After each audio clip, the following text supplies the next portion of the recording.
নমস্কার বন্ধুরা, কেমন আছেন?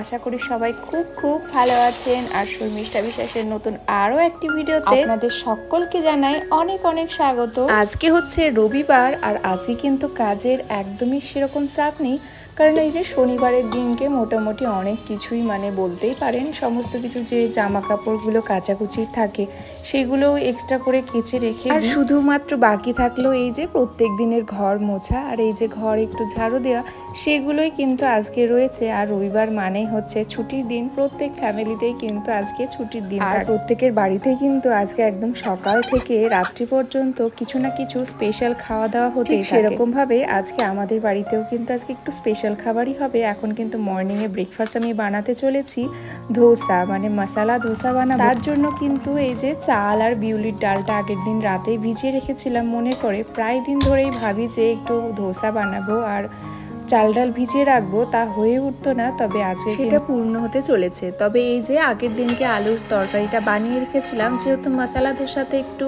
আলুর তরকারি দেবো, সেই কারণেই কিন্তু আলুর তরকারিটাকে আগের দিন রাত্রিতেই বানিয়ে রেখেছিলাম। আর ওদিকে বাদামগুলোকে রোস্ট করে নিলাম, বাদামের চাটনি বানাবো বাদাম আর টমেটো দিয়ে আর একটু। আর এই যে তাওয়াটায় কিন্তু ধোসা ভীষণ ভালোই হচ্ছে, জানি না কেমন খেতে হবে। আমি যদিও এই প্রথমবারই ধোসা বানাতে চলেছি, তবে হাজবেন্ডের মুখে শোনা যাবে কেমন খেতে হয়েছে। যদিও আগের দিন রাত্রিতে ভিজিয়েছি, আগের দিন রাত্রিতে যদি পেস্ট করে ওই ধরুন আগের দিনকে যদি সকালবেলাতে ভিজাতে পারতাম আর রাত্রিতে যদি পেস্ট করে রাখতাম, তাহলে কিন্তু সকালবেলায় ধোসাটা আরও একটু ভালো হতো। এইদিকে দেখো আমার কিন্তু ব্রেকফাস্টে ধোসা বানানো রেডি, আর তারপরে কিন্তু এই যে খাওয়া দাওয়া করলাম, ব্রেকফাস্টটা করলাম, তারপরে এখন এই যে বাসনগুলো সকালের যে সমস্ত বাসনগুলো ছিল সেইগুলো এখন ধুতে চলে এসেছি বেসিনে। আর এই যে এখন কিন্তু বাসনগুলো ফটাফট করে ধুয়ে নেব। আর ছেলের খাবারের জন্য বাটিটা তো সবসময় ধুয়েই রাখতে হয়, খাওয়ানো মাত্রই যখনই খাওয়াবো ওকে তখনই তারপরেই আবার খাওয়ানো মাত্র ধুয়েই রাখতে হয়, কারণ পরবর্তী সময়ে কিন্তু ও খাওয়ার জন্য আবার দুজনে মিলে খেয়ে। আর সমস্ত বাসনপত্রগুলোও কিন্তু ধুয়ে রাখলাম। আর এখন এই যে ঘরে চলে এসেছি ঘরটা একটু টিপটপ ক্লিন করতে।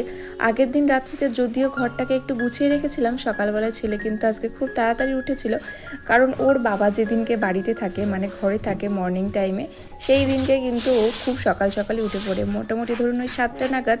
আর যেদিন বাড়িতে থাকবে না সেদিনকে 9টার সময় উঠে পড়ে, তারপরে কিন্তু বাবার সাথে একটু খেলাধুলা করে, তারপরে আবার কিন্তু একটু খায়, আবার এইভাবেই ঘুমিয়ে যায়, আবার এরকম করে সারাদিনটা। সেই জন্য কিন্তু সকালবেলাতে আবার বিছানাটা খুবই অগোছালো হয়ে গেছিলো, আর বিছানাটা অগোছালো হয়ে গেছিলো বলে আবার ঠিকঠাক করে ক্লিন করে নিচ্ছে একটু। আর এরপরে কিন্তু ঝাড়ুটা ঠিকঠাক করে দিয়ে নিচ্ছি, আর ঝাড়ু দেওয়ার পরে কিন্তু একটু ভালো করে মুছে নেব। আর আজকে কিন্তু রান্না বান্না সেরকম কোনো চাপ নেই, দেখা যাক কি হয় দুপুরের রান্নাতে। তো এই যে এদিকে কিন্তু সমস্ত কিছু কাজ টাজ কমপ্লিট করে এখন কিন্তু এই যে চলে এসেছি। এই যে কিছুক্ষণ আগে গিয়েছিলাম একটু বাজারে, আর তারপরে কিন্তু এই যে অনেক কিছুই বাজার করে নিয়ে এসেছি, অনেক কিছু ছেলের জন্য জামা কাপড়, তারপরে ছেলের জন্য একটা খেলনা, আর তার সাথে সাথে চিকেনের এই যে স্ন্যাক্সগুলোও নিয়ে এসেছি। খেতে কিন্তু ভীষণ আমার ভালো লাগে, তার সাথে আমার কিন্তু হাজবেন্ডেরও ভীষণ খেতে ভালো লাগে। তো চলুন এগুলোকে এখন ভাজা করে নিই, আর আপনাদের সাথে ড্রেসগুলো কিন্তু পরে শেয়ার করব। আজকে কিন্তু ছেলের যে খেলনাটা নিয়ে এসেছি, ছেলে কিন্তু ওটা খেয়ে খুবই খুশি হয়েছে, ওর মধ্যে বসে অ্যাকচুয়ালি কি বেশি খুশি হয়েছে, তো সেটাই আপনাদের সাথে এখন শেয়ার করব। তো একদিকে স্ন্যাক্স খেলাম, আর তার সাথে সাথে কিন্তু এই যে ওর কিন্তু এখনও সেরকমভাবে বয়স হয়নি এটাতে চাপার, পাগুলো এখনও ছোট ছোট আছে, ঠিক মতো করে বসতেও শেখেনি, কিন্তু তবুও আমরা একটু দেখছিলাম কেমন লাগে।